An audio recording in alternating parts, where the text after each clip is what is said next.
তোমরা বেশ কিছুদিন আগে দেখেছিলে যে প্রায় 50 বছরের পুরোনো একটা কাচের জাগ আমি রং করেছিলাম।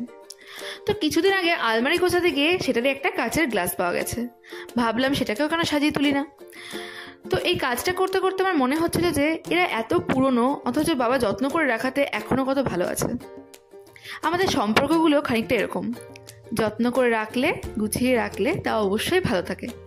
হয়তো একটু পুরনো পুরনো লাগে, কিন্তু এই যে রং তুলে দিয়ে কাচের গ্লাসটাকে যেরকম সাজিয়ে তুললাম, সেরকমভাবে সম্পর্কগুলোকে যদি নতুন করে রঙিন করে সাজিয়ে তোলা যায়, তাহলে তা কখনোই পুরনো লাগবে না।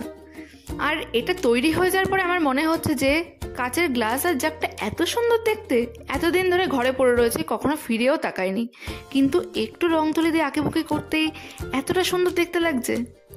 আমাদের সম্পর্কগুলো এরকম, যেমন এই কাচের গ্লাসগুলো রং করতে আমি একটু এফোর্ট দিয়েছি আর এগুলো কত সুন্দর দেখতে হয়ে গেল।